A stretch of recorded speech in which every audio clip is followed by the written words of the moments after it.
Hey everybody, I just finished sharing a pre-record.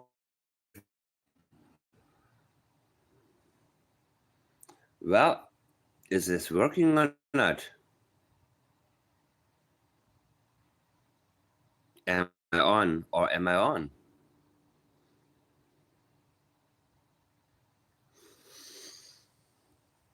What I'm very interested in, people. Okay.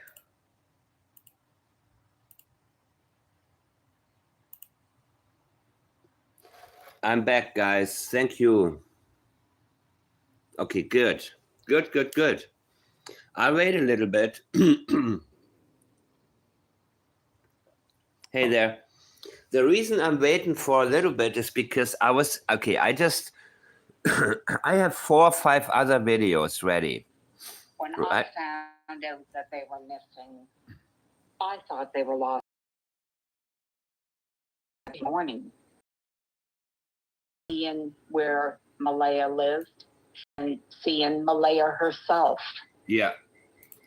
This is interesting because this is actually the footage I've been wanting to see.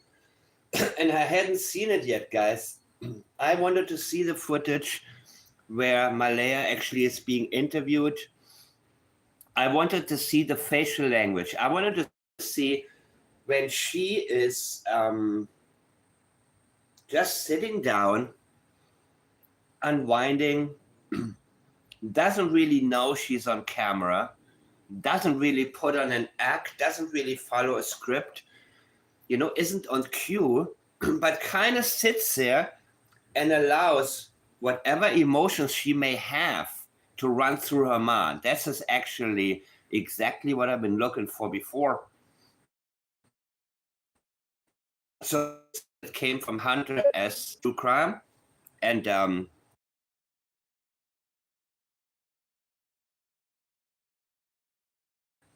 again, I'm going deep into the analyses, not only in the case of Jack and Lilly, but also in the case of somewhere else. And I now believe exactly what happened from the documents. By the way, I need you guys to fill me in, and please be my filter, because I'm seeing on another channel they have the deep dive into the documents, and I am not interested, because I know that whenever in the past, this is like a game. This is Jack and Lily hours of and pages and pages and pages of documents, because I think that there's only probably going to be 1% that's even important. And I think that people who have the ability to scan through things really, really well and really quickly need to be the ones to help with this, right?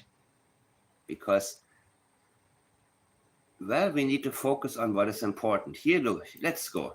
And I still, the children must be up in the woods. There was a lot of woods. You could see the kids' toys all over the yard. You knew they well played there.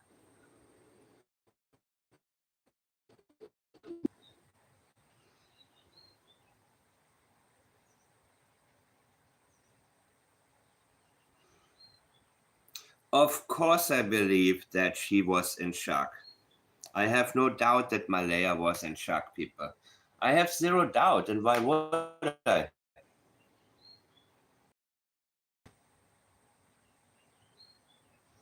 Yeah, maybe I'm going to continue.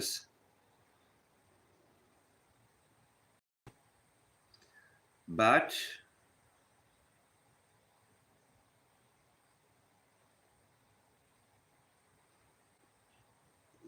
let me see this.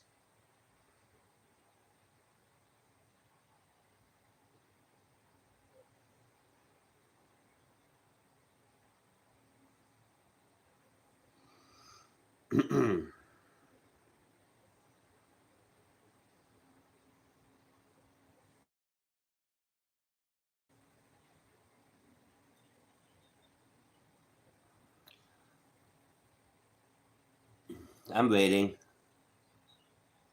Is it still buffering or not?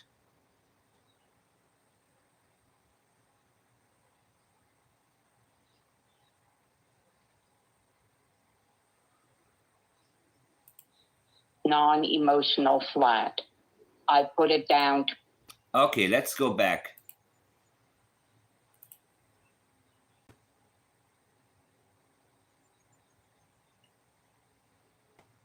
Oh my God. Okay, good.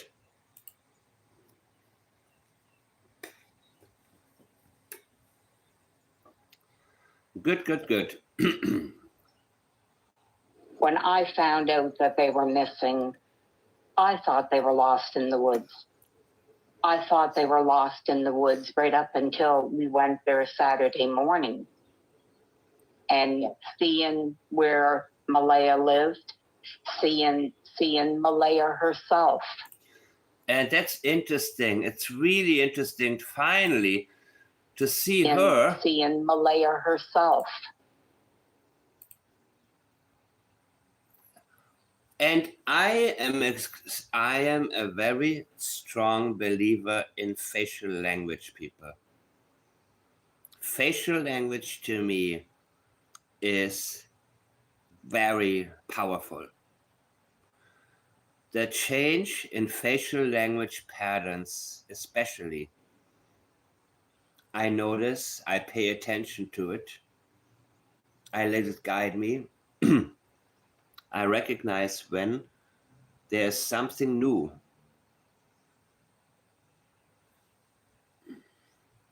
You know what? Let me wait for a little bit here till more people come. And please feel free to let me know if there's any new information that you have gotten, guys. Is there anything new that in the last couple of days you have come to understand, that you have come to pay attention to? Maybe it is something brand new, and maybe it is something that was always there, but you haven't. Yeah, Krista, listen. I simply earlier, and you know what, I'm not gonna do that anymore. I had a pre-recorded video for last couple days, and I have 4 or 5 others about Hunter and Summer Wells, and I have so many, so much information. You know what? Later on, I'm going to just publish all of it. Not a premiere, nothing. I'm just going to put it out there. And those of you who are interested will be able to sift through all of it as much as you want. And the good thing about these 20, 30-minute videos is, of course, that I can title them appropriately, which is not really, you know, when I'm doing a live, of course, it's all piling up together.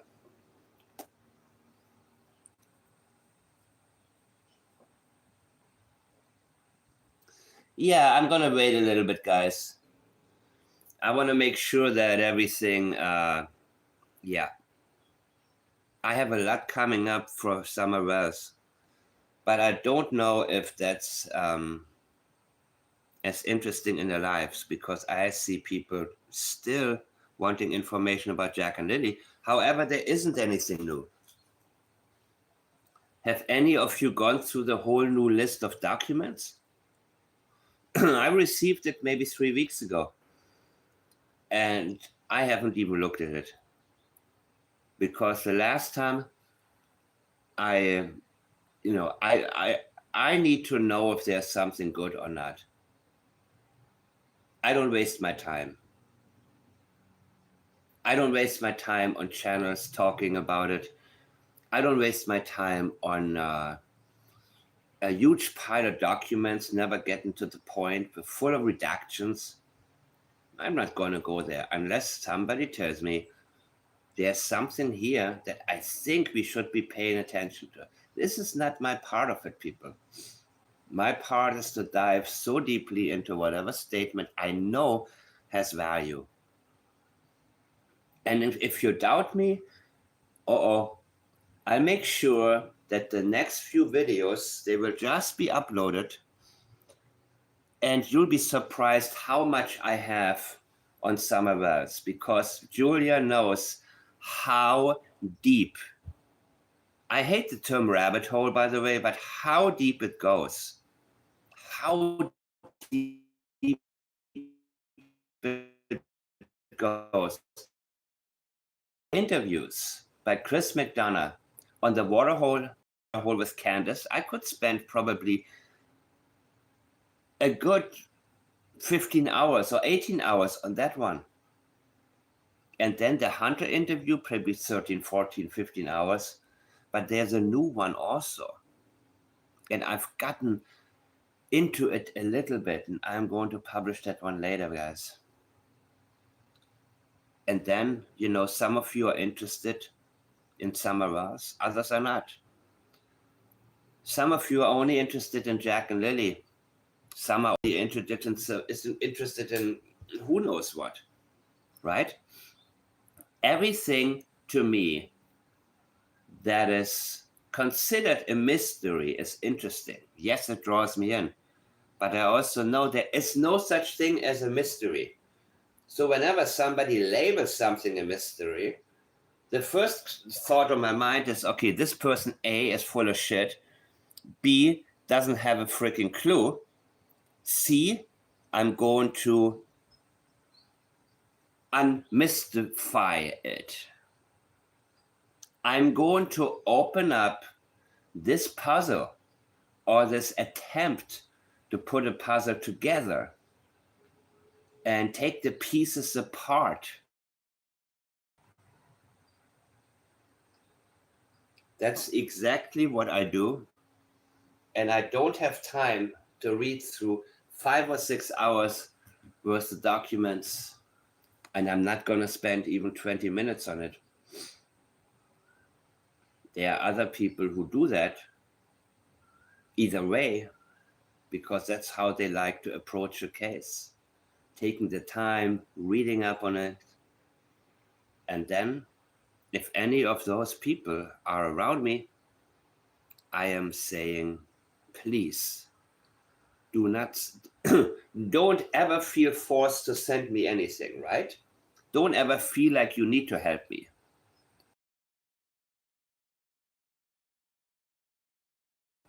This is something I have recently learned.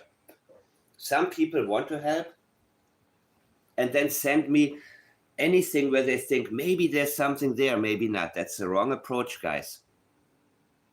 I'm here. I am here, and I'm ready for whatever is going to help us solve any of the cases we pay attention to.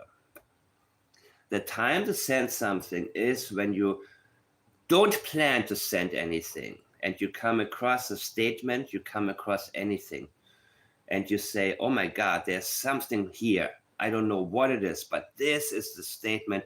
This is a piece of information that I think we need to pay very, very close attention to. Very close attention. It's the same when you work for the police department and you have a huge pile of statements. And you are asked to go through a statement that you already know isn't going to help. That's why there's so much red tape in law enforcement. That's why some of these investigations take forever. There's often a lot of time wasted. And sometimes the person who committed the crime is able to commit another one because so much goes by. And I still thought, well, the children must be up in the woods. There was a lot of woods. You could see the kids' toys all over the yard. You knew they well played there. Malay was pretty, I'm not sure if it's shock, but she was very flat, was shock. I believe that what she's seen has shocked her. I believe what happened made Justin cry. I do believe that. Even though she is completely indifferent overall, she still has seen something that night that is really hard for her to, she can't see anything else. emotional flat. I put it down to shock that she just didn't know what to do, and she kept saying she didn't know what to do. Mm-hmm. As for the people around her, I know. And you know what, people?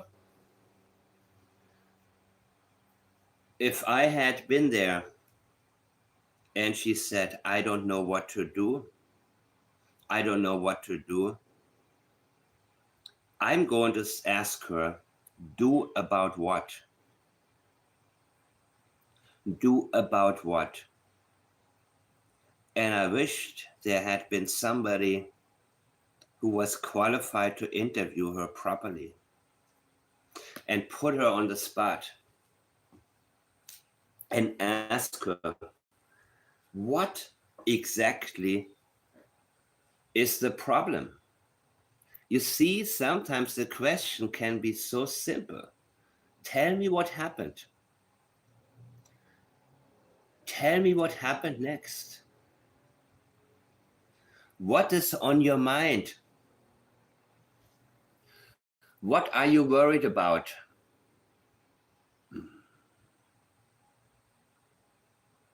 What are you afraid of? The open people can get us the best answers.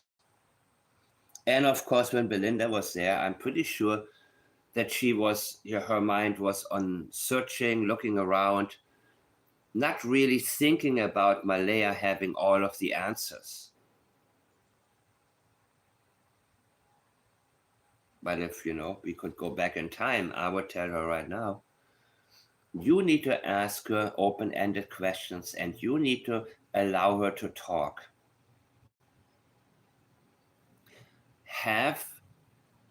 Record it. By the way, what are the legalities in Canada? You can record a conversation that you're having, right? And as long as one person is aware of it. Meaning, I cannot record a conversation between two people, but I can record a conversation between me and somebody else, right? From how I understand it.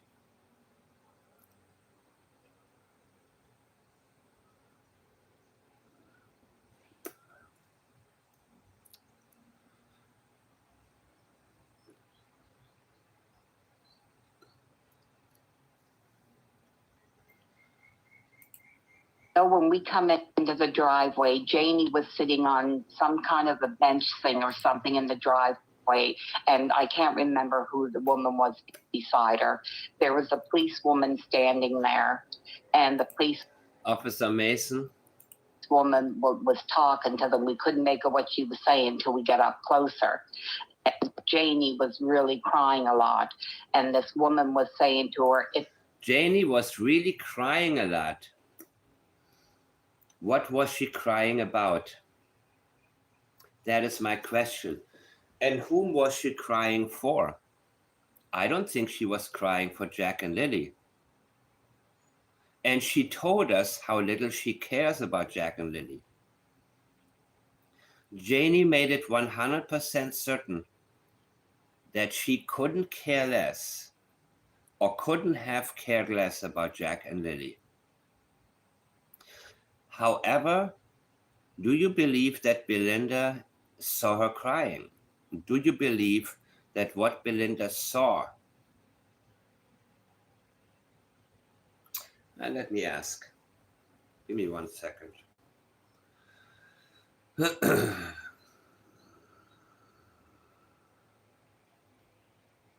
Let me ask. Because I want to make sure. I don't want to. Sometimes you got to clarify things. But again, the question, one moment.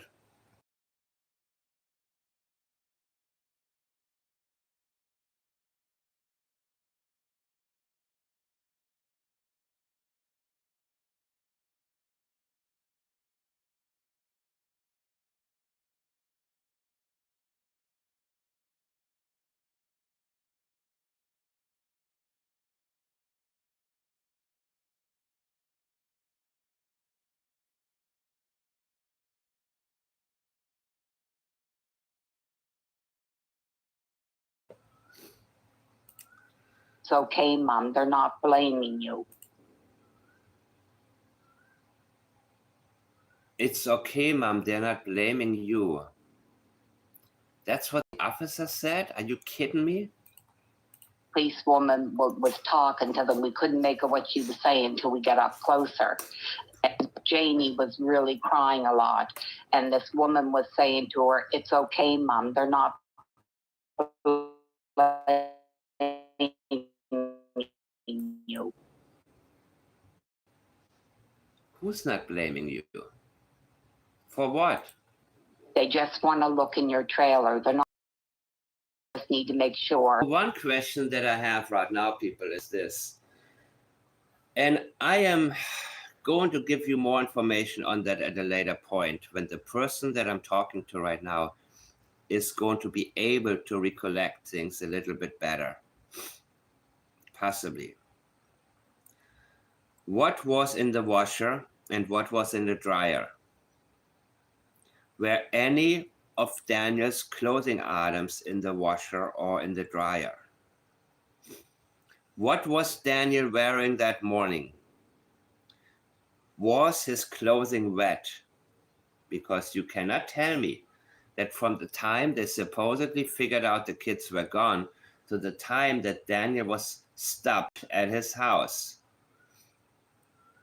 when the officer said, don't go back in the woods, that he had run through the lakes waist deep. I want to know, was his clothing wet? You see, forensically examination, that these clothing items that Daniel had, they should have been forensically examined, because I suspect there was probably ocean water on them.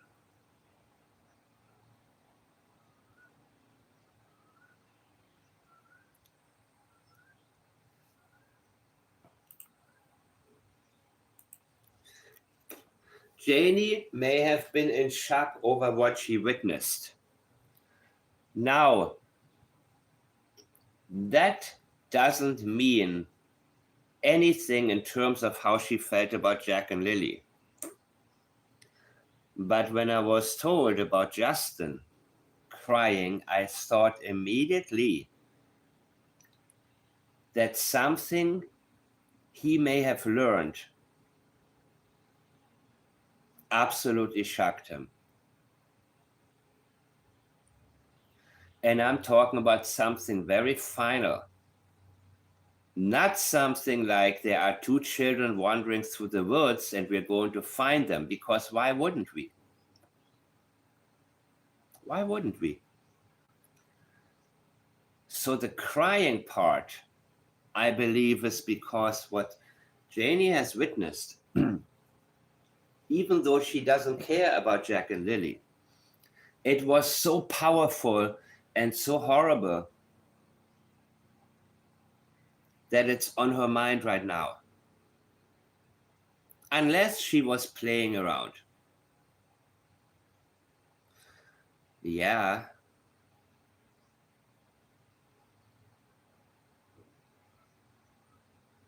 RCMP, right? She said a police.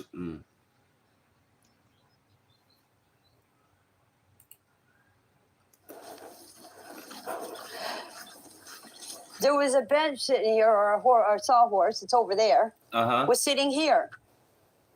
I was sitting on it, bawling my eyes out. I was crying. About what? About what? About what? She's now using that to make herself look like a caring person. But she's avoiding to tell us what produced these tears.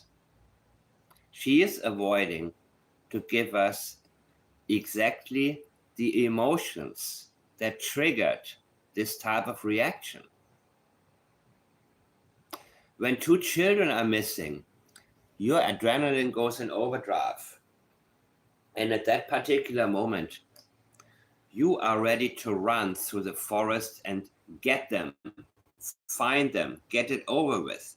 And you don't have this sense of finality. You don't feel like, oh my God, now I need to almost, honor them in my speech. Now I have to remember them. I have to. No. At that moment, you don't know. You supposedly don't know that 6 months later, these kids are still not going to be found. At this moment, you're supposed to expect the good news to come at any second. At any second, you're supposed to expect these good news to come. Why would you be bawling your eyes out?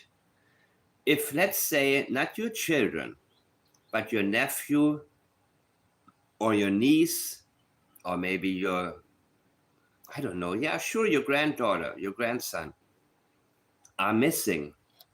Put yourself into the situation. A young relative under the age of 8 years old goes missing from his home out in the sticks. What are you going to do?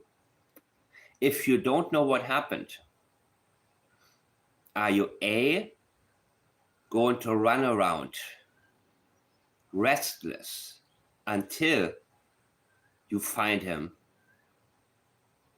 or her? Or are you going to sit there and cry your eyes out? Why would you do that? If you don't know anything, you will think any second we're going to find them. They couldn't have gone far. You would not have time to turn this into a wake or funeral. You would run around and make sure you will find the children. You don't have time to sit down and cry unless there's something that you have to cry about, something that you have witnessed, are in shock over, and more than anything are fearful over, because I believe she was crying over something that she witnessed Daniel do. I also believe she was crying over the fear of her son going to prison. She was definitely not crying over Jack and Lilly, even though there could have been a sense of shock over what she had witnessed. She definitely wasn't crying over Malaya. So when she tries to indicate or insinuate that Malaya had something to do with it, she wouldn't be crying over that. She wouldn't care if Malaya went to prison for the rest of her life. It would make absolutely zero difference to her. So the question is, and the title of this video should probably be, what was Janie crying about? What was Janie really crying about? You see, we gotta get into the details, people. What was Janie MacKenzie really crying about? Something she was crying about, people. And we have to know what. You see the difference here? Too many times, people will interpret things.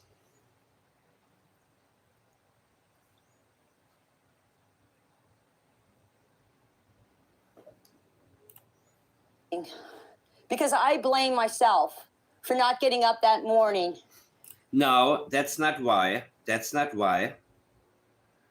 Now she's trying to editorialize her actions that day and interpret them in a way that would make more sense to you, the viewer and the listener. No, Janie, that was not it. That, well, you are blaming yourself as you should, for sparking, or let me say it like this, for spreading your hatred that I believe impacted Daniel. Especially that moment that I believe Daniel took action and the pressure was on from many different sides. I believe you're worried and you're crying because you think your son is going to go to prison, and you are to blame in part. Because you probably said, keep these kids quiet. What is this screaming? Let's say that Jack had gotten into a substance and Jack was maybe on the floor, maybe couldn't breathe. Malaya said, should I call 911? Daniel said, no, wait. Lilly discovered that she was screaming. Maybe Lilly alerted them. That's why she kept coming into the room. That's what I actually think is a very, very strong possibility. I believe that she, Lilly, kept coming into the room to say something is wrong with Jack. That's a very strong possibility. And when she realized that, how bad it was, she screamed. And Fluffy got alerted. And Fluffy was barking up a storm.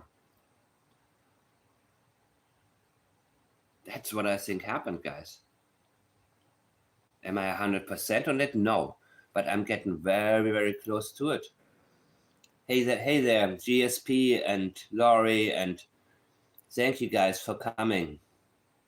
Hey, Laurie, have you seen anything interesting in this in this pilot documents, or heard anything? Please, if you have anything, it would be great.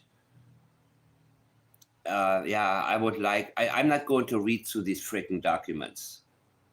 I'm not going to do it. I'm not going to waste my time on it, because it's going to be 99% waste, you know what I mean? But if there's something interesting, yeah, I would love to hear about it.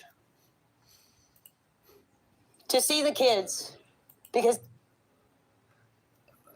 Not getting up that morning to see the kids, but you did get up. Why are you talking about the part of getting up?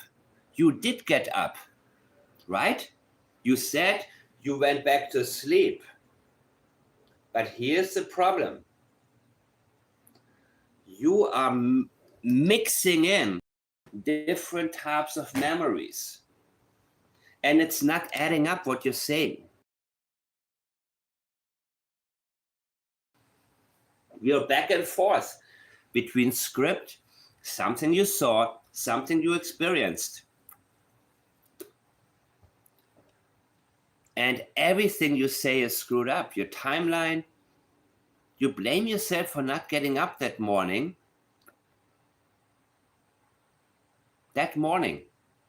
How about that moment you supposedly heard them outside? I believe it took you a while to get up that morning because you've been up late. If I would have got up, this wouldn't have never happened. Look at her. I would love to see your face right there.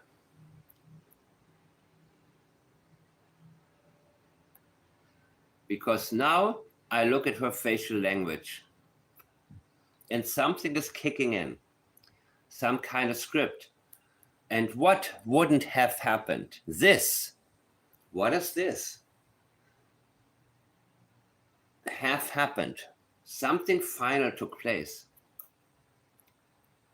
Were you not there at the right moment when Daniel did something to Lilly? Allegedly, possibly. Were you not there to make sure everything goes smooth and doesn't escalate?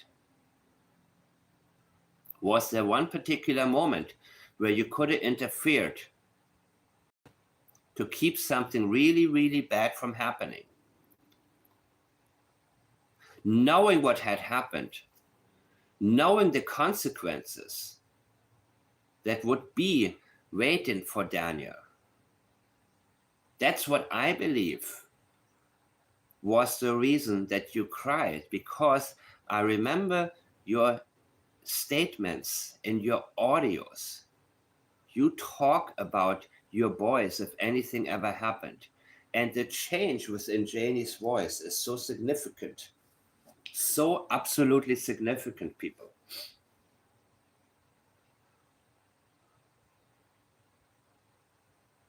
And it's real.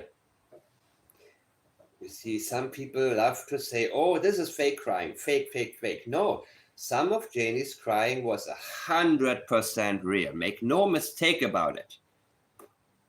You don't want to generalize and say, oh, all her crying, everything is fake. She has no feelings, this and no, bullshit.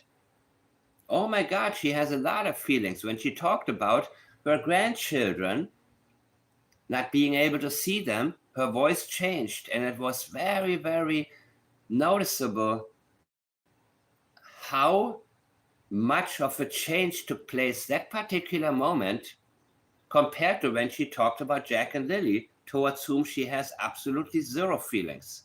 But when she talked about, even if she's 85, she will still worry about her boy because she's 60, and in 25 years, he would be getting out of prison if that's what's going to happen to him.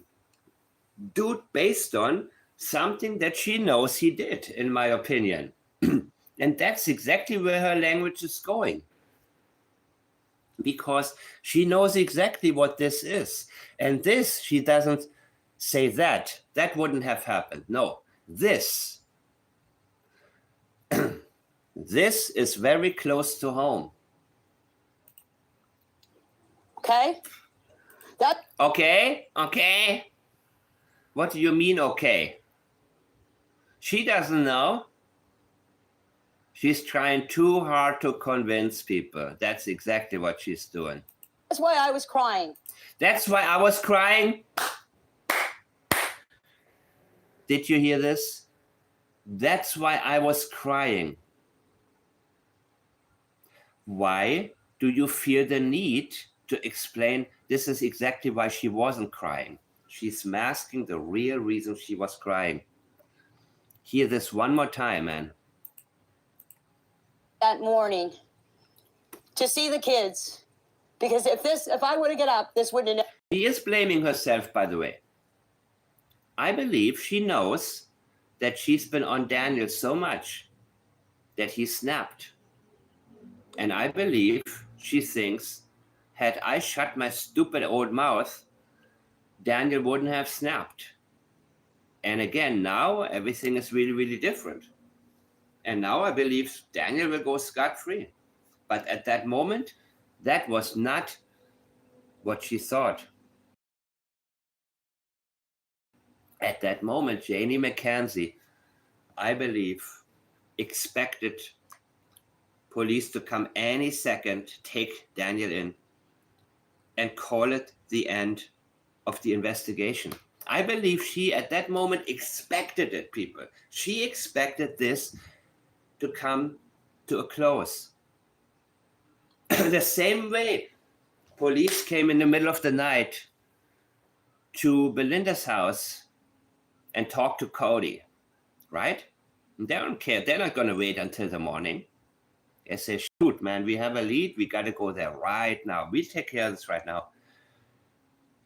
I believe that in the middle of the night, whenever she's asleep, I believe at those moments, at any time she expected lights, sound, noise, cars pulling up in her driveway and them taking Daniel away. That's how at that time she felt. That was her worry during this interview. And before, I believe she expected them to leave with Daniel, the police. That's why she was sitting there. She knows exactly what happened.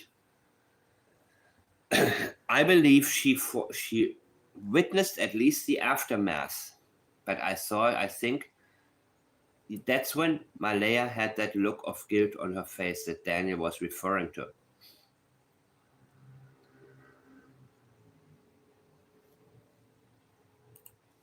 Never happened. Okay? Okay. That's why I was crying. Yes, that's exactly not when Daniel said Friday morning. That is exactly not when Jack and Lilly disappeared. Unnecessary language, people. Unnecessary statements.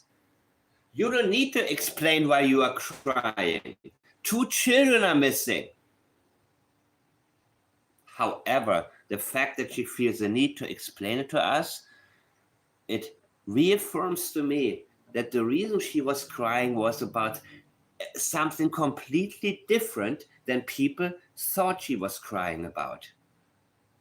And if people knew it, they would know exactly which direction to look at. And just in case people are wondering, I haven't changed my mind on a single thing I have analyzed before. Not one thing have I changed my mind on. Nothing. I see a lot of people changing their minds. And I don't believe that anything will happen. And I accept that. There's nothing I can do about this case, right? I believe not a thing will happen. Nothing. We're not going to get the answers. Maybe Daniel will write a book one day. I mean, he needs a co-author. Maybe the book will be titled If I Did It. And the O.J. Simpson estate is going to sue him for, what do you call it? For intellectual property. I know Malaya ain't gonna say nothing. I mean, we saw her YouTube videos. Maybe that's the kind of video I should make the next time. Turn the camera on, show my face and say, hi, I'm Mike. I like to listen to music. And so I like, you know what I mean? Yeah. We know that Malaya ain't going to say nothing ever. Malaya will take this to her grave. But Daniel, well, I don't know. There's a reason he's not showing up anywhere. Because somebody close to him talked some sense into him. And sometimes I take my chances. Sometimes I am telling the other side too much. Because sometimes I know that eventually that will actually trigger more of a response, depending on the person. But you know what? The way this case has been mishandled, I cannot, I cannot be shocked about anything.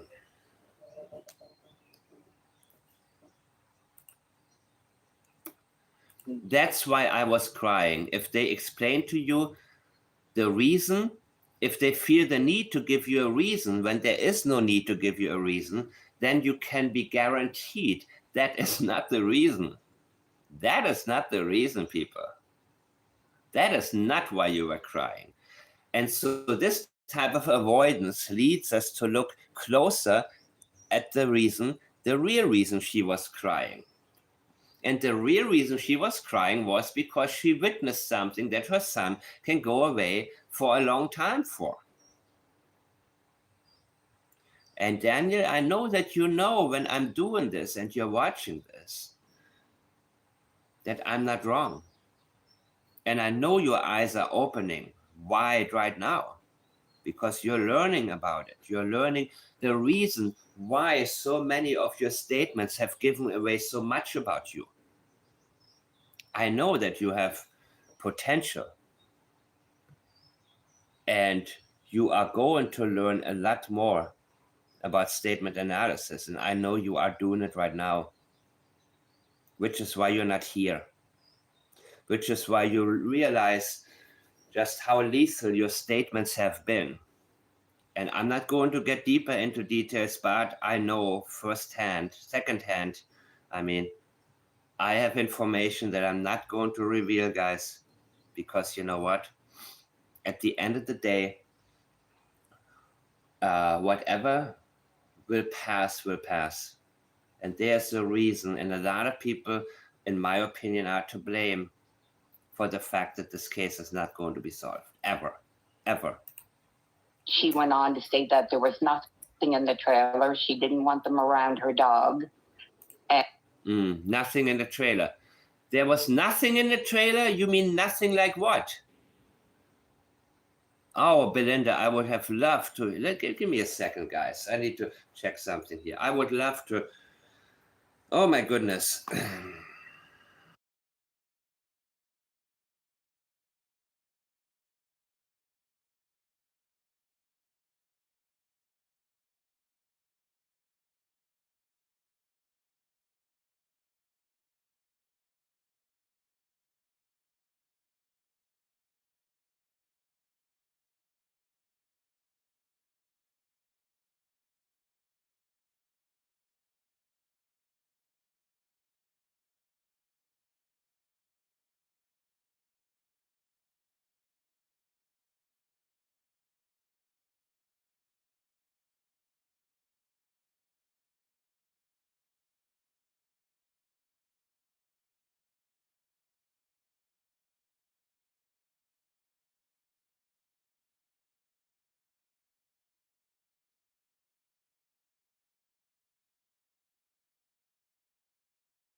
Okay, I'm back. And the policewoman. I believe there could have been something in her laundry.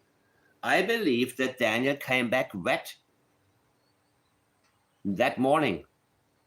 I believe that whatever water was on Daniel's clothing was from the ocean. I believe that had RCMP taken his clothing that he was wearing, or that was in Janie's laundry, I believe had the RCMP done that, they would have detected ocean water, not lake water from running through the water waist deep. No. I believe that there is a big chance that the fear that they had was discovering that Daniel was somewhere at the ocean. That is why my question right now to everybody who was there and has any type of knowledge, and by the way, Belinda just told me that Logan was there putting her arm around Janie, the tears were real. Again, she told us that this is not the reason. The reason she was crying, I have just let you guys know what I strongly believe to be the only reason. The only reason. It's not your fault. People were telling her it's not your fault. Well, let's hear more. And told her that she was impeding an investigation and she would have to get a search warrant. And then I thought, well, we'll just continue on into the trailer. There was a reason, people. There is a reason. Janie didn't want the police in there. There is a reason. And it's not fluffy. There is something in the trailer, I believe. I want to know, was the laundry running? Were the clothes wet? Something about her trailer, there's something there, and I don't believe it was a cupboard. I believe it was something because she mentioned the laundry, remember? Julia, do you remember? Because a lot of things that I, of course, heard back then, I put them out of my mind because there were other things that I had to listen about. I had to listen to. The laundry people, I believe, is a huge part of this.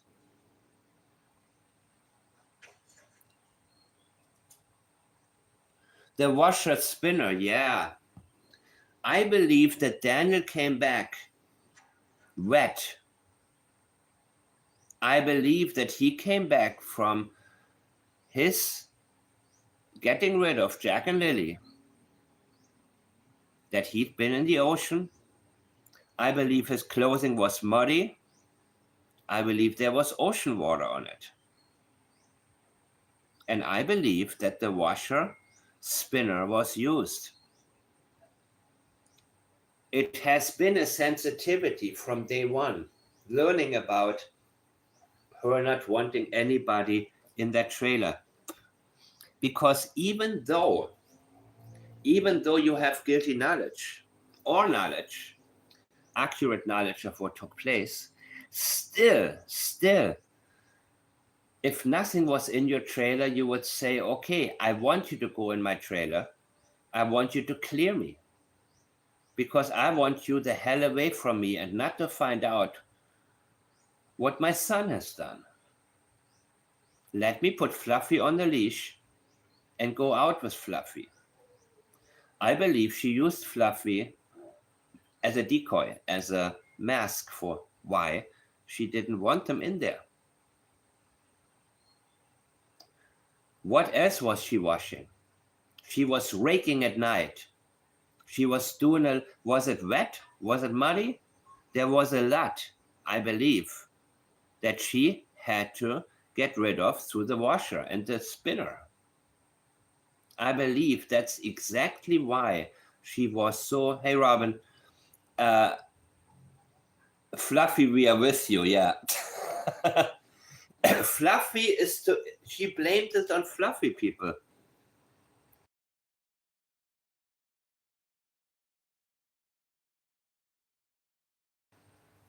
Fluffy was not the reason Belinda didn't want the police in her trailer, guys. That was not the reason. Fluffy was the easy target. Look, my dog is crazy. What do you want? Your dog is not crazy. Your dog reflects you because your dog has a natural reaction to an unnatural life he's living. And by the way, the same goes for children who live in very abusive households and simply express the abuse they're experiencing in different ways. They're not unnormal. They show you normal reactions to an unnormal life they have been thrown into. So the origin of everything is important to me. The origin for Daniel snapping, well, I believe it's something that Janie blames herself for. I believe even though she must have realized or should have realized the pressure cooker was happening. And she could have just shut up. And I tell you, these kids, again and again and again. And I believe she realizes, you know what? Had I kept my mouth shut, none of this would have happened. Now, I'm pretty sure she's calm, thinking, you know what, Daniel's not going to prison. Everybody's mishandling.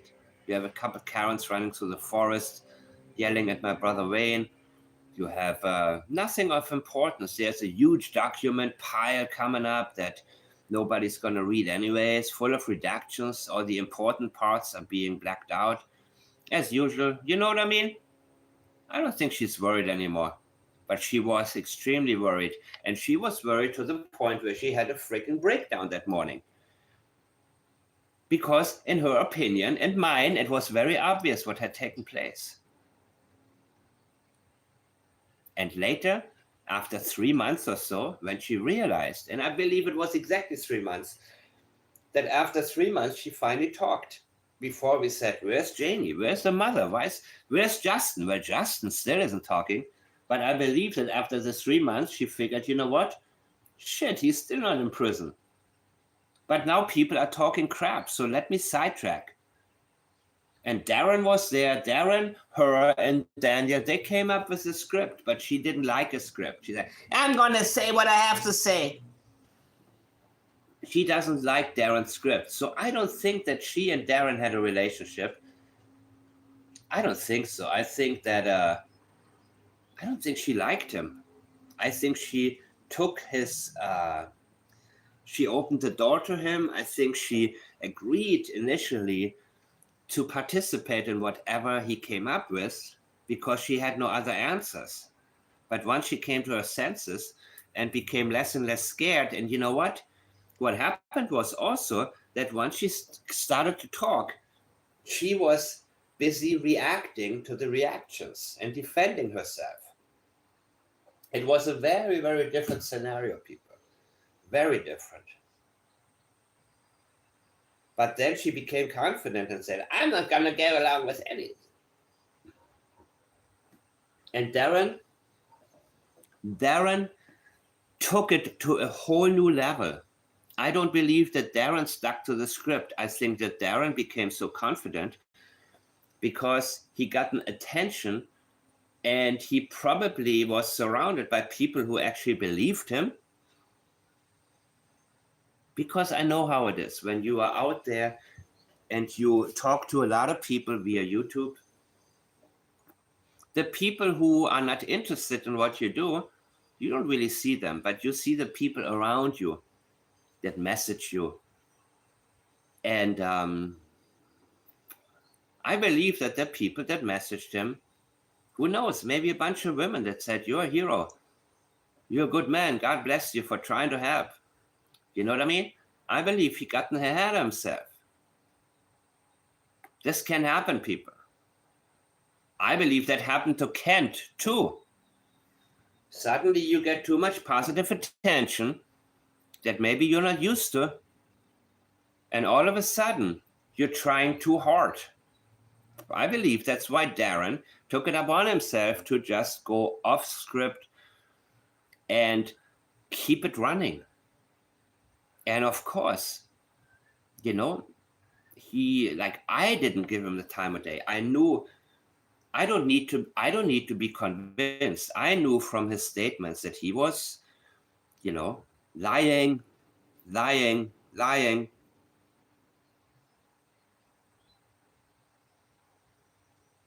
Oh, thank you for sending me the washer spinner. Oh, that should be the title of my video. Give me a second. So for the record, I guess whenever I am going really live, and it's going to say going live in the title, it's about Jack and Lily. All the other videos that I pre-record, they're going to be about summer baths. And I think that it's very important for us to... Okay, let me show you what a washer spinner actually is, man. And you know what my favorite part is? When you guys teach me something I don't know.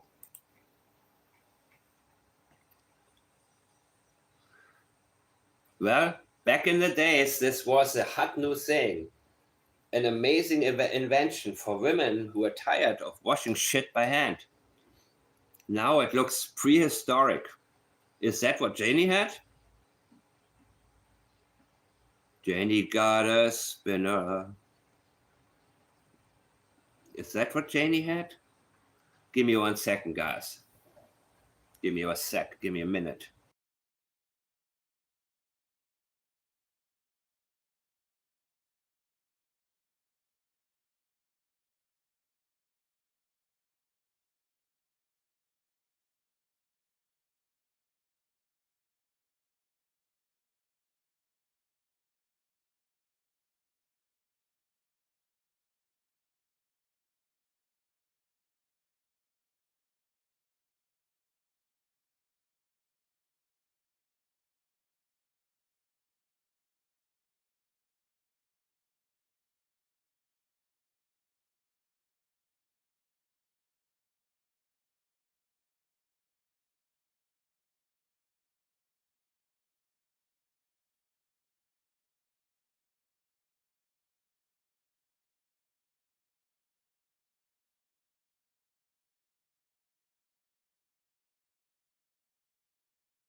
And it's extremely important never to interpret anything too quickly. It's extremely important not to fall into the herd of sheep who will say, oh, it's all fake crying from Janie. No, her crying was real. But what she tries to tell us she was crying about is 100% fake. And Belinda told me just now that it was real, how she was crying. Logan had her arm around him. It's not your fault, it's not your fault, it's not. You see, they were more concerned about Janie, and Janie was concerned about Daniel. These people were in their own world. They were there not to search for the children, in my opinion, because they knew what happened to Jack and Lilly. They were there to support each other and to do what they can to keep people from looking in the right direction. So when Logan made her first appearance on the Hidden in the Fog channel, she thought she was doing a good job until my analysis came along, and all of a sudden she realized, wow, I guess I'm not that bright. I guess my family's wrong, and they're even dumber. Oh my God, who would have known? Give me a second, people, I'm getting a message.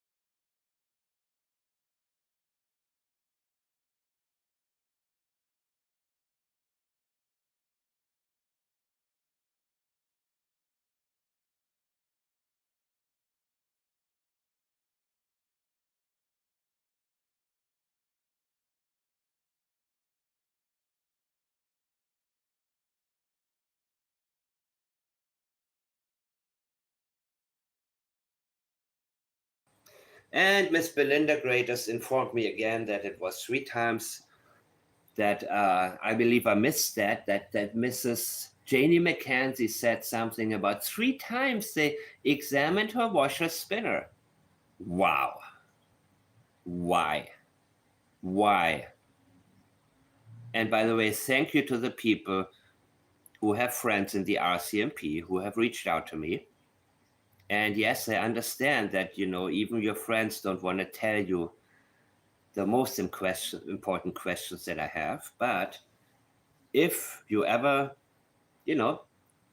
happen to have a couple of pints with them and they say, just between me and you, I just want to inform you, as always, all the information that comes my way, and I have lots of it, that I say I will keep to myself. I do keep to myself. I have enough to talk about for the next 200 years. I have enough to be able to make 30 other videos. I have more than enough, and Julia knows it. In addition to what I find myself, I have so much new coming my way, especially in the case of Summer Wells, and I am very certain to know what had taken place there. So I am not in need for so-called content creation. That's not what I do. I can do it. I did it before about something completely different. But you know what? The truth creates itself. And the truth is being distorted. And the puzzle, the real image, is turned into a puzzle. And the pieces are being thrown into the wind. And then they're being put together in a wrong way on purpose to keep people from putting the puzzle together. But it always falls back into place when you approach it and when you take the time to say, you know what, let's get all the pieces together. Let's throw them all somewhere. Let's not try to make anything fit. It'll all come together. And that's exactly what we do here. What we are doing is getting the real reason why Janie didn't want anybody in her trailer. And I do believe it has to do with the clothing. Remember, Julia, what we talked about? They did laundry at Patty's, right? Could they have done laundry at Janie's? Well, I only have a very small washer spinner, and I don't know. But I'm also thinking there was a different reason they went to Patty's, and it was not just to do laundry. And that's why they keep talking about, that's why we went down there. I believe they went there to hit her up financially, guys. I believe they went there not only to do laundry, but also to say, well, Daniel didn't do his taxes, and now we're going to really be in deep shit, and it's going to get worse and worse and worse.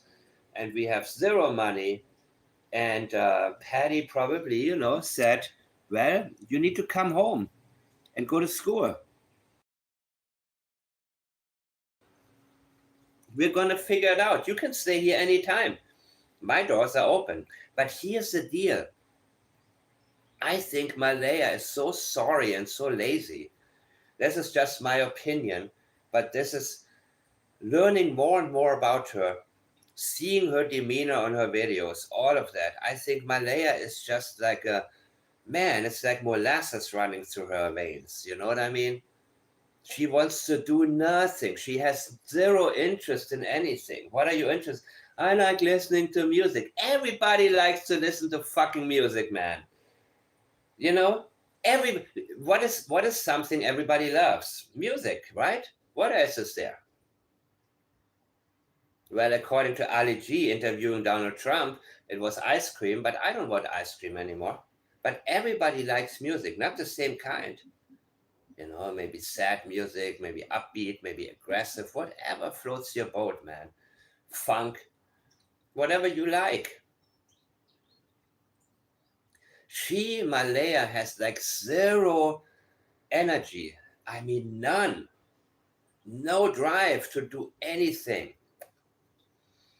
So that's how Daniel gotten through to her and lured her into his trailer, because by your weakness you can be controlled. And he realized how weak she was in some ways. Even though it was becoming horrible, she still didn't want to take the initiative and say, you know what, I'm going to take care of myself and my life.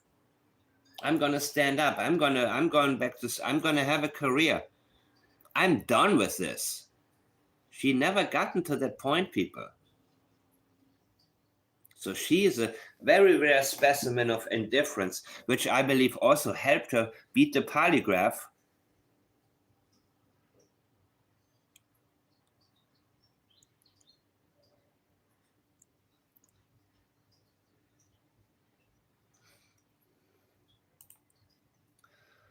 My goodness, guys, my goodness. Can you believe it? Can you believe how much more is there that's being overlooked?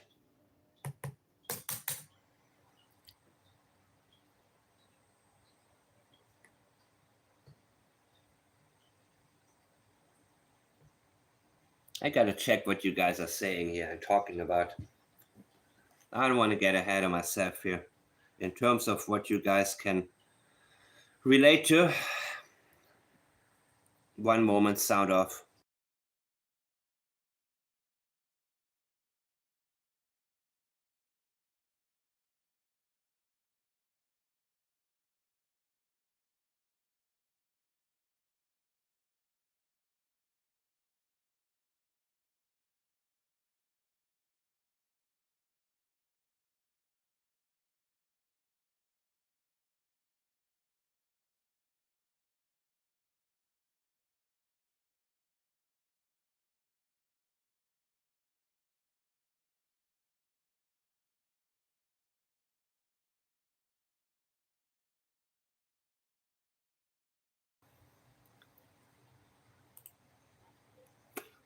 When I walked into the trailer, we went in through the front door where it's a little porch there on the front. Okay, so now you're gonna hear Belinda firsthand in detail. How long has this been out, people? I'm curious. When did this become available? This entire interview of Belinda's. Global news? Wow.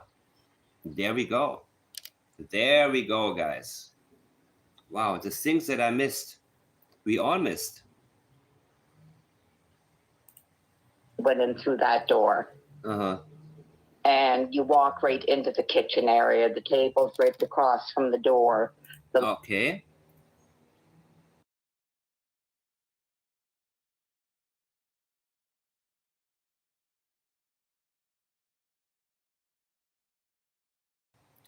And yes, in this part, you see the pink thing in the window. Living room is off to the right. There's a wood stove. It's not quite in the middle of the living room floor, but it juts out in the living room floor a fair bit. Recyclables were everywhere. Piled up bags everywhere. The counters were so full, you couldn't pick out any one thing because... Now you hear it. Now you hear it.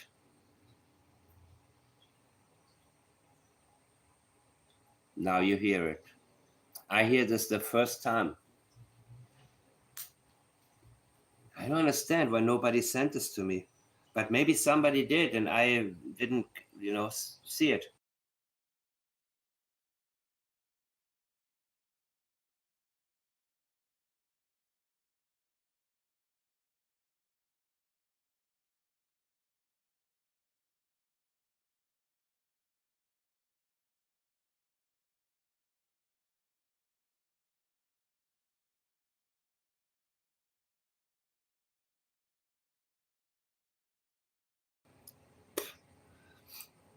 It was really piled up with a lot of stuff. She was totally, a good way to put it was, she looked totally lost. Malaya. I think Malaya is always totally lost. She looks totally lost even in her videos when she was 18 years old. Like, somebody help me, somebody figured out for me. I don't know what the hell to do with myself. She had Meadow. Wow, that's the problem, Julia. Yeah, I realize that. That's why now I'm getting very direct with people and tell them what's important and what's not important. Yeah, holy crap, man. I can't believe this is the first time I'm hearing that. You see, Belinda told me in private a few things here and there, but now, I had to ask for this information usually specifically, but this is her actually telling us things that, wow. On her hip, she was holding Meadow. And she always stands there the same way. She always has Meadow on her hip. She's a very non-creative person who always stands the same way, has the same, even in her pictures. She looked totally lost. When I got inside the trailer and after I had hugged Malaya, I mean, I took to crying. Now, I didn't notice because I wasn't watching, but... In this moment, this is okay. What did you do? At that moment, I just stood still with Malaya and I started to cry. Does she feel the need to tell us why? No. My sister stated that she noticed Malaya wasn't crying at all. She didn't. Yeah, Malaya is numb. And this is her baseline. This is something that is really, really sticking out to me about Malaya. And this association. Let me see, what did you just say? This associative disorder. Malaya has an...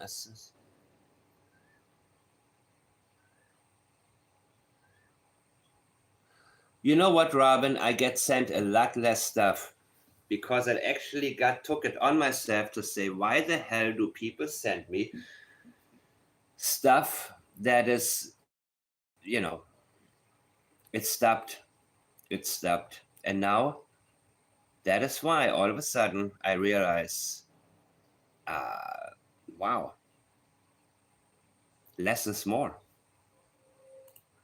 Have any tears that she was very non-emotional. Right away, she thanked me for coming. And by the way, she was very non-emotional. Well, don't tell me what she was. Tell me what she wasn't. She wasn't emotional. So it's interesting also to see Belinda's language, not really wanting to tell us exactly how she felt or how she recognized things, because she does want to figure out, she knows she's, being interviewed.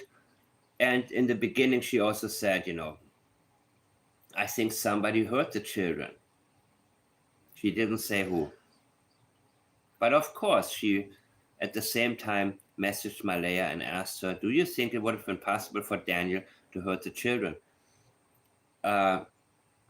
No, that is also not a good direct question because, it was a good question because Malaya answered it.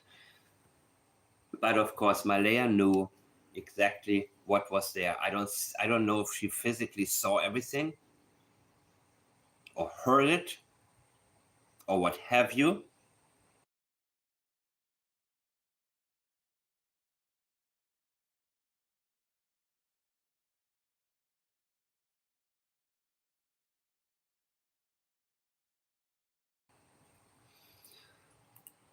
Amen.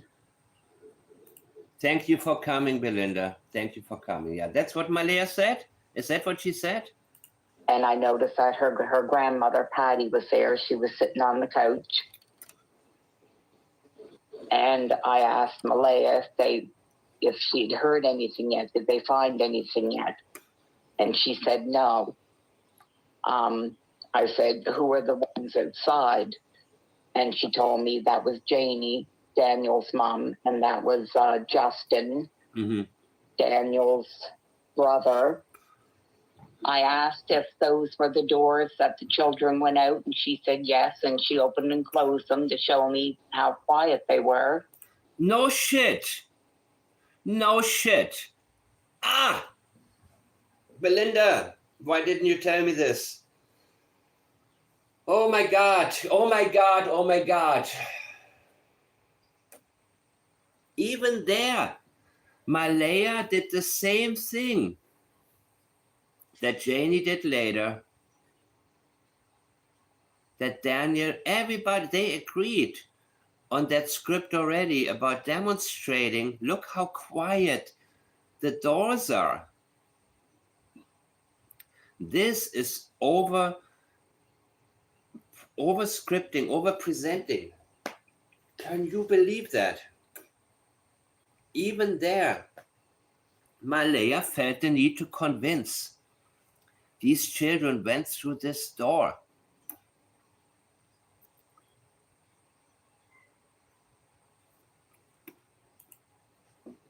Which I did find a little strange. Yeah. By the way, she picks up on stuff here and there. I asked. She found it. Listen, people, and I say it again. I get sent a lot less because I ask people, why the hell are you sending me a discussion between people who have no idea what happened? Why you want to waste my time? Why, when you send me an email, is it a mile long and you don't get to the point? Well, now I get all the best stuff sent to me, but it was always there actually. It's just that I now recognize it. And I say to you guys all of the time, don't ever, if you send me something, look, this guy thinks this, that guy thinks that. And I'm getting these messages about Hunter or Don Wells and all this. And I say, you know what? I will never meet, you know what? You do this, I will never read another message from you, period. Seriously. And I gotta keep my email account good. So I will block your email, period. I don't have time for this. But what I tell you is any time that you have anything that catches your interest, that gets your attention, send it to me. I don't care if it's right or wrong, but it has to be you. But it cannot be if you just finished 5 hours of listening to a discussion between people who get it wrong all the time. Then your mind is not your own. And that's when I don't want to hear from you. But the first thing you have to do is clear your mind. When your mind is clear and there's something that you don't really plan to send, the same way when I don't really want to do a live, but I realize, oh my God, I have too much stuff I have to share. Or I listen to somebody else and realize they're covering part of it, but they're not getting to the point. That's when usually the information is absolutely important. And no, I'm not going to, just because I'm on YouTube, I'm not going to kiss anybody's ass and say, oh, thank you so much for this email, and pretend I read it. Fuck out of here. I don't have time for this. But you know what I have time for? I have time to get into Hunter statements. I have so much time that I'm making. I can spend 4 or 5 hours and not feel the need to move on, because Hunter knows exactly what happened, I believe. That's what I'm interested in. And those are the kinds of people I want to hear. Anybody can listen to me, no problem. But the people I want to hear from. So sorry, Julia, back then you sent it to me. You must have sent, I believe you sent me this. At the time, I was getting a lot of emails from a lot of people, and that's why I don't even publish my email anymore, you know? Yeah, sure, if somebody asks me for it, I'll give it to you, but Facebook is much better. It's also easy to block on Facebook. It's easy to, for me to, get to the messages from the people I'm already connected with, who have sent me good information throughout the weeks and months. And then I have a choice to go into message requests where, it's people that I haven't had contact with before, that I'm not friends with. And sometimes I go to the spam filter and voila, there's a bunch of stuff in there. I don't know why. Maybe it has to do with my settings. Maybe my settings are similar to what they are here on YouTube, where, discussions about unaliving or the subject matter could be what, gets my messages in there. But this is now the filter that I'm really comfortable with, man. Really comfortable in terms of getting to the right information at the right time and not get sidetracked by anything that has nothing to do with what we have to be discussing. Around what time she's seen them, and she said she never seen them since Thursday night when she put them to bed. Of course, I have a choice. I have a choice between investigating and presenting. So I can tell people what they want to hear, but why would I want to do this? I'm interested in solving this case, and I believe I've done that. I asked her what time she thought they got up, and she said between 8 and 8:30. Okay, so she hadn't seen the kids since they went to bed on Thursday. Well, you know what? Yes and no. Maybe she saw them alive the last time. I don't know when she saw them alive the last time, but let's see. But she said she didn't see them. She heard them out in the other room playing. She never said what room. She just said she heard them out in the room playing, and she drifted off to sleep. And when she woke up again, she didn't hear nothing, and she realized that the place was just too quiet. So they got up and they searched. She said they searched the house, they searched the yard, and then I think she said Daniel went off in the truck to search. What the hell is this? Commercial? My husband is 57, 264 pounds, and his young trainer tells him he needs to walk 10,000. Sorry about that. How about this? Brenda, go to my community. Go to my community page later. I will post an image of plants and I will ask everybody to please share something important, an important case, an important statement, and then all of you can And okay, you're not a member, right? Okay, so I will make it public, not in the member section. I will make it in the public section. And share the information there. Because if I'm busy looking deeper and deeper into Hunter, then it would be wonderful for me. And I want everybody to get the hang of it, to be able to analyze on your own using the PLETS system. So feel free to go into my posts and then comment on my posts. And from now on, that's exactly what I'm going to start stressing. That it's not only me finding the time to analyze. I want to create a network of many analysts. And also, all right, you see, this is a type of information that needs to be shared. And my comment section is always open to you guys to do that. And don't worry about if you, bring up what you think I should be paying attention to.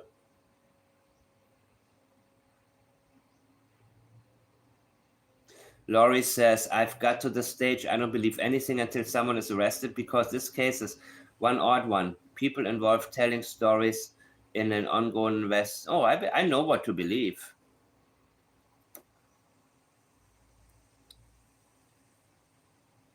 I know what to believe.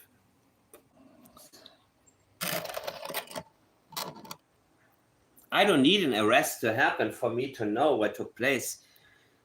And I've seen a lot of false arrests too.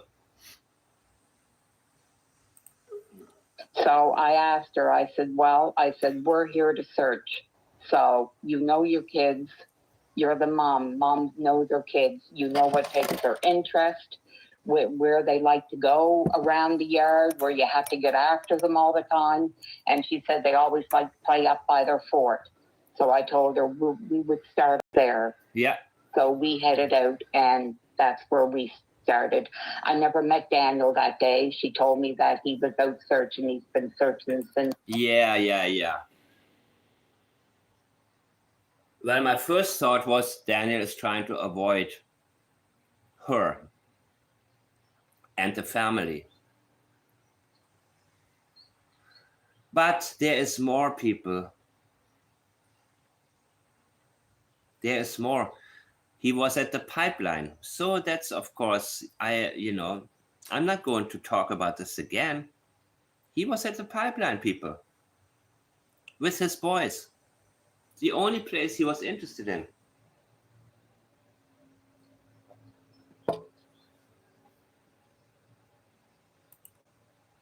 They've been gone. And by the way, what did he say? Did he take his phone to the pipeline or not? If not, why not? One moment.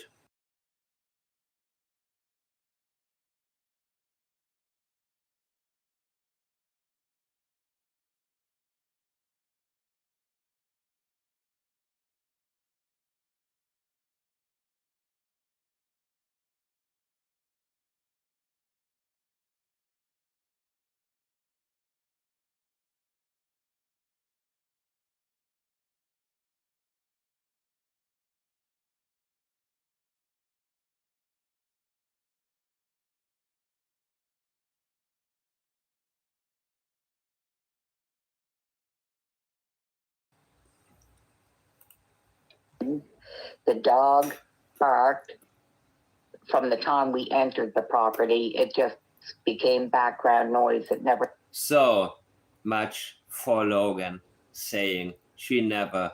Logan is the biggest liar. She lied about everything. Well, I shouldn't say that. There are things she was truthful about, but her lies helped me understand what happened in the house on a regular basis. Stop her. There's Fluffy. Look at him. What should I make a screenshot of? Oh, well. Sorry, Fluffy. Here we go. Right away, it was hitting me that there's just no way these kids would be in these woods. Yeah, absolutely. It Yeah, why would Daniel leave his phone when he went to the pipeline unless he was afraid of being tracked somehow?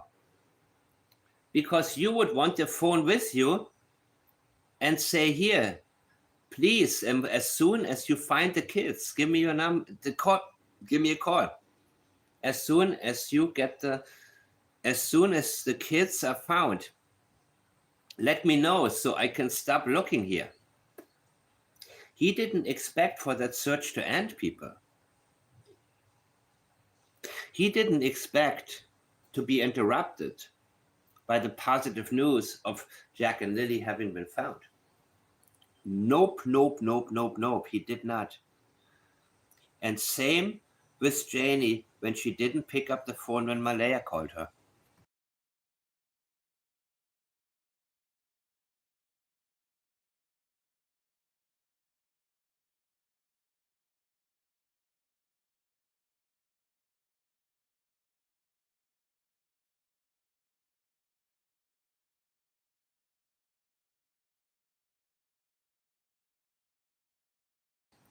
Hey guys, if anybody has the audio where Janie talks about the washer and spinner, there's also a moment where she chuckled and started laughing, which I believe it was a form of duping delight. Please send it to me.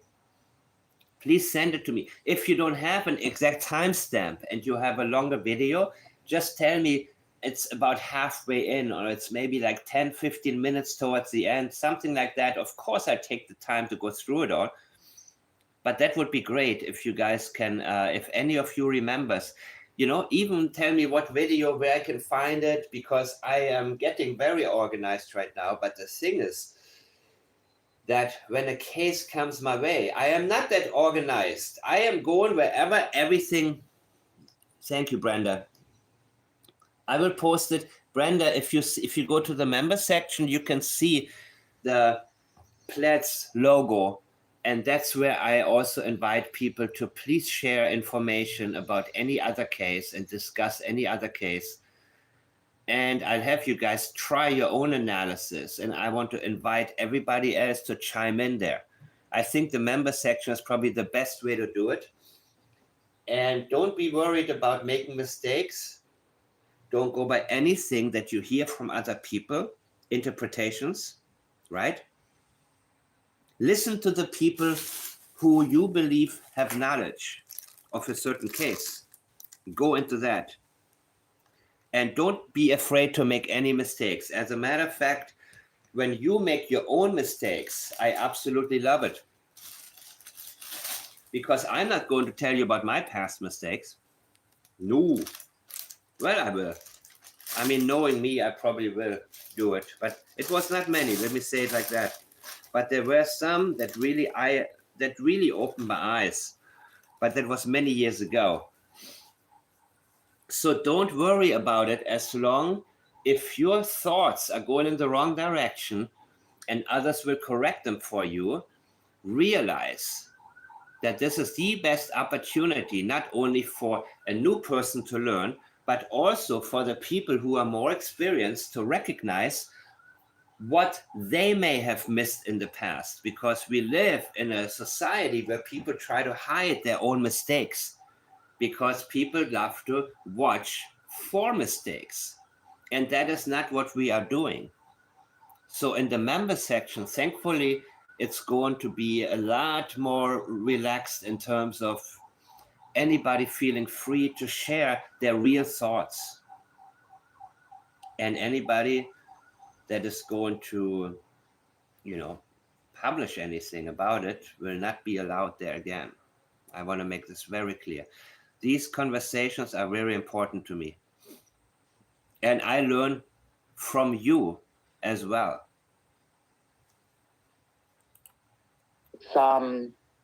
It was just like a jungle. We went up through the woods. We made it to a field. And by the way, now also I can recognize Belinda's language pattern, by the way.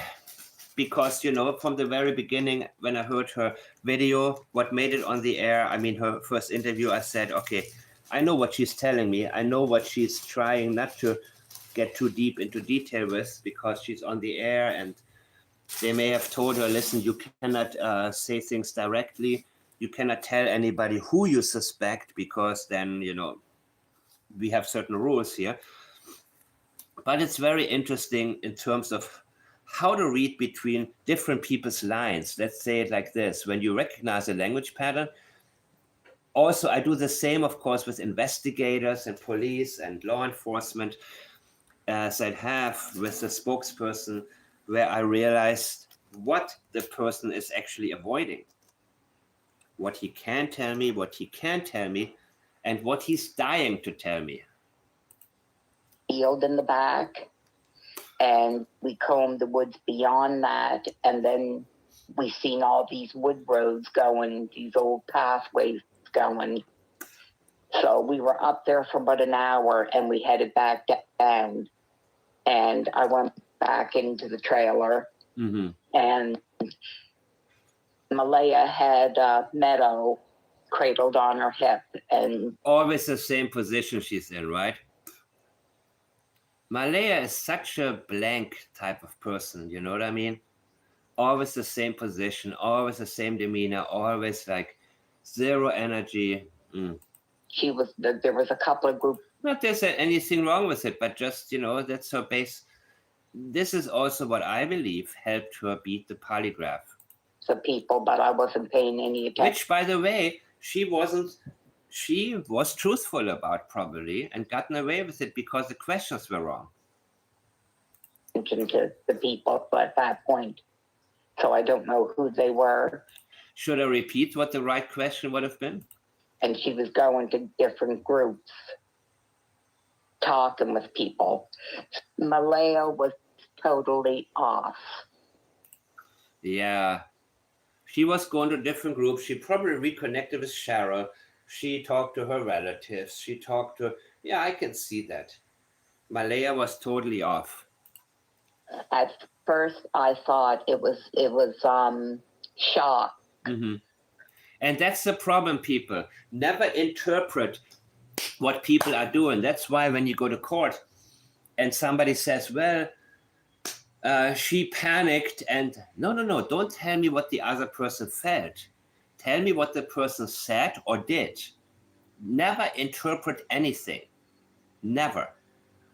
However, if you can actually actively record the actions or the statements, then you can go back and accurately determine what direction we need to look into. But be very, very careful with that.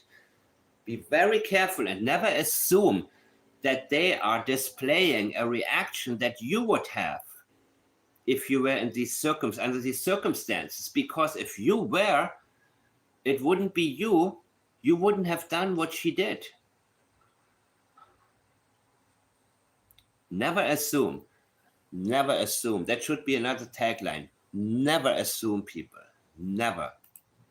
But when I come home Saturday night, and I kept thinking about her behavior because it was very... So that was Saturday. So that was the second day of the search. That's when Belinda, in case you guys don't remember, that's when Belinda started to show up. The second day of the search. The first day she wasn't there. The second day she got there. Odd to me. Yeah. I'm just staying as hopeful as possible. I want them home. I'm falling asleep just hearing this voice, man. Maybe I should have her on a loop if I ever have problems going to sleep. Well, nowadays I drive to the gym if I cannot sleep. And that's a guarantee to get me to sleep. With the right workouts that I hate, but hey, whatever works. But you know what? Maybe in the future I will just have her on a loop. And just, oh my God. I want to hold them. I want to hold them. I am just staying as hopeful. I want to hold them. I want them home. I. Everything is I. Everything. Not one thing about how Jack and Lily must be feeling right now. Not a thing, people. Explaining to us what you are supposed to feel, which is unnecessary information. Of course you want them home. Of course you want to hold them. You are the mother and they're missing. What am I missing here? Oh, I'm not missing anything. I'm seeing what normally people overlook. And people overlook it because we have been desensitized by speeches, by acting, you name it. But it's all in the language. I'm just staying, the minimization right here. And as possible, she's telling us there is no need for hope right here. There is no need for hope.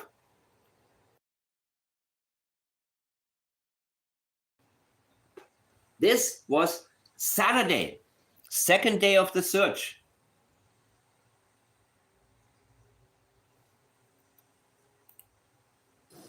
And I want them home. Again, I want them home. Dude, are you playing with me? Yes, you are, of course. This is unnecessary. If you're a mom, where's my child? Help me find her. I don't know. I have no idea. Don't ask me. If I knew, everything would be okay. Desperation. There's zero desperation here from her. Zero, people. None. None whatsoever, guys. None. Not an ounce of desperation here. This woman with her, oh, wait.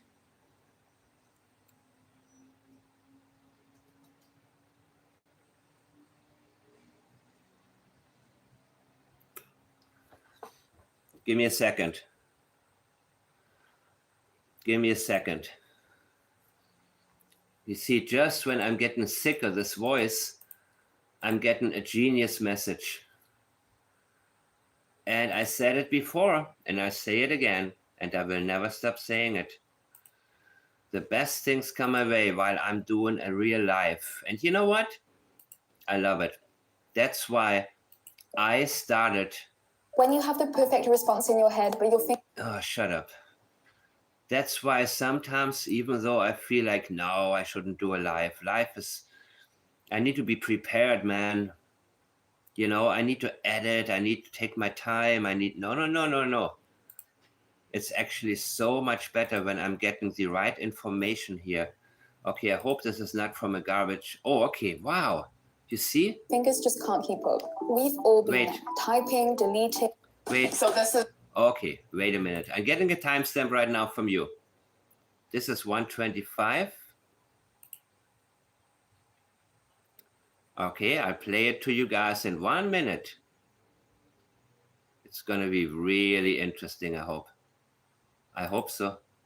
You know what? If it's 1:25, I might as well go to the beginning. Give me a second, guys. And this is gonna be at 3 minutes, right?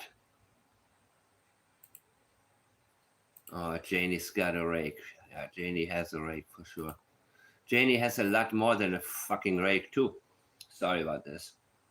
I'm gonna try to get my, all right, you guys ready? Let's do it. How is it going, YouTube? Today's video is Janie MacKenzie, message speaking about... And on Sunday morning, Mason and 3 other people come in and search my trailer. Yeah. And your voice is shaking. Why? Because your privacy. I bet you Fluffy was happy to have some excitement, man, for a change. It's sort of like in a prison when everybody's excited when they go out to the yard for an hour. You know, it shouldn't be a big deal, but... They even checked my washer spinner. They even checked my washer spinner. Why is your mind going there? Think back. Have you heard this before? Did it stand out to you? Should it have? Yes. Did it stand out to me? Yes. Did I spend any time on it? No. Why? I don't know. I marked it as a sensitivity. But there was a lot coming my way, so I didn't prioritize it. They even checked my washer spinner. What an interesting comment, right? Why is this so important? If they checked your whole damn trailer, why is your focus on the washer spinner? Oh, let me guess. You're trying to convince us that there was nothing in there. You're trying to convince us that everything is clear and we shouldn't focus on the washer spinner. This is preemptive from her. Oh, by the way, there was nothing important in my washer or spinner. Well, maybe not at that time. But what time did Daniel get back that morning? What time did you move from raking to washing? We know you've been up all night, or most of the night, or a significant portion of the night. That's why you didn't go to the market on Friday morning. That's why you broke your regular pattern of every Friday. You don't have an exciting or busy life. So the Friday thing of going to town is a big deal for you. You don't want to miss that. You probably go shopping for the whole week so you don't have to leave again. Got to make sure you get enough cigarettes. I don't know. Does she drink? I don't even know. I mean, I have my own guesses, but I forgot about, she must smoke like a chimney, judging by this voice, I know when I take a break for a couple of days, I cannot do the voice anymore. But that's the kind of voice anyways. That part is, why? Look at this, people. This is called full circle right now. This is everything coming back full circle. And the most important thing for all of you is to recognize that you have the ability to see things so clearly that any of you will be able to solve any type of case if you apply the right strategy. But you need to know what to pay attention to, and you need to zone out, and you need to make sure that you're not getting sidetracked by anything, especially other people's interpretations, right? Belinda told us she had an interpretation of Malaya's actions in her mind at the time. And if she hadn't, she probably would have paid attention to a lot more stuff that could be considered extremely useful right now. She got sidetracked by her own interpretation of Malaya being simply in shock.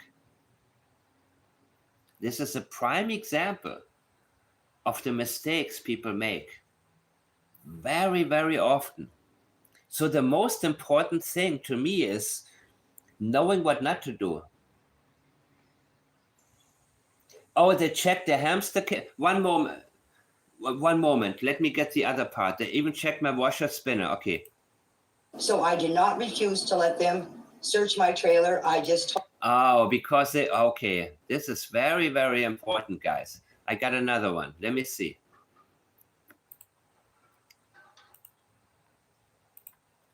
This is very important right now.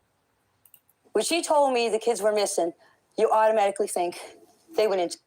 You automatically? What do you mean you automatically? What did you think, you old fucking hag? The woods. That was my first instinct. I should stop doing that, right? I should stop saying things like that. Yeah, it's an overkill, hearing her voice too many times, man. Belinda, you know what I'm talking about. I know you do. You're right.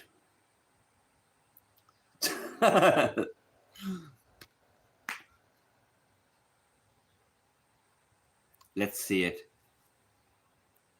Your first instinct. That was my first instinct. That's your first. That was my first instinct. You see, she's starting to say the same thing again, man. And she corrects herself, taking ownership of that being her first instinct. You don't want to be too vague. So I went up and I did this whole area, this whole wooded area, right up to the top of the dirt road, came back down here and came back down the side of the road, come back down. By the way, this was just sent to me. Let me see why. So I don't know what to expect yet. Listen from about 3 minutes, about...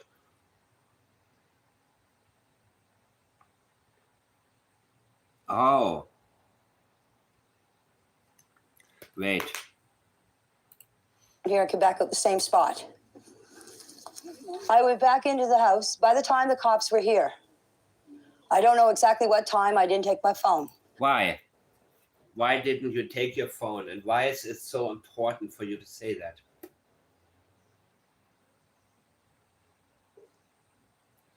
And why is it? Is it the denial or the avoidance of time? Is it avoidance in terms of not wanting to tell us that she knows the exact time?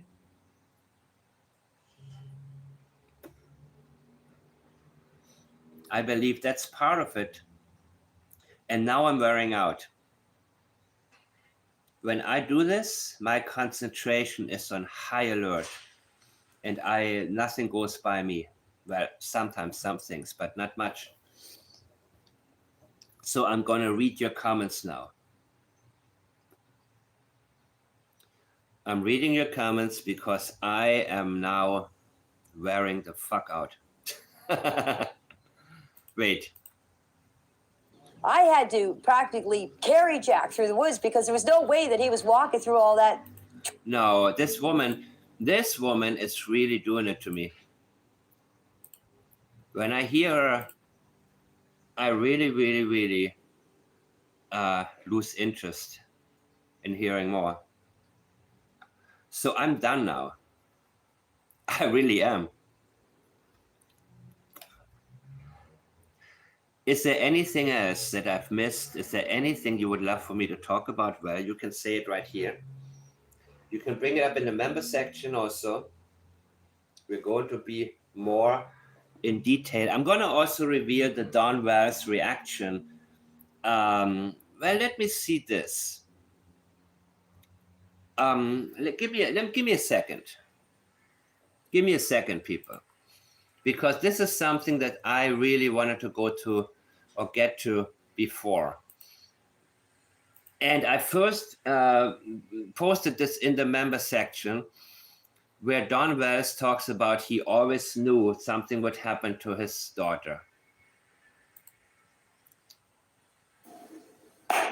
Many of you suspect Don Wells, and I don't. Okay, so I have to make this very, very clear that I don't suspect Don in the disappearance I don't believe he unalived her, any of this. Give me a second here. The interview room. Don Wells always knew Summer would die. Where is it? It's a very short video, right?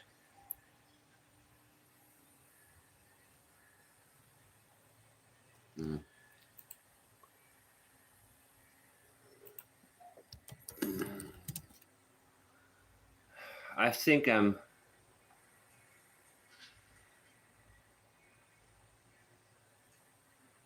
crap. Give me a second.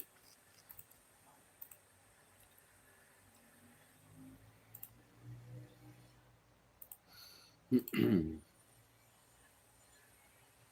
know what? You're gonna see it in a second because it's now in the member section, that video, and I'm going to post it right now. I'm going to transfer it to the public section. It's about a 20-minute video, and it's something I really want you guys to see, okay? So thank you very much for watching, people. Please stay tuned. And once, should I publish this like it's, I mean, it's only 17 minutes. Should I have a choice to do it as just publishing it or make it alive, add the live chat? What's better? The live chat, meaning that I can premiere that video, and that would enable all of you to also comment in live chat. I can do that too. It's whatever you think is better, man. I mean, it's kind of tacky to have people 3 times in one day alerted of a live thing, you know? But thank you so much. Live? Okay, I will do it right now, Jonah. Those of you who catch it. And I may or may not be in there because I just gotten a lot of different pieces of information. And that happens. That doesn't happen through the day. It happens the moment I go live. I get bombarded with the best stuff possible. Thank you for watching. I'll be right back with a 17-minute live version of a pre-recorded video about Dawn Wells.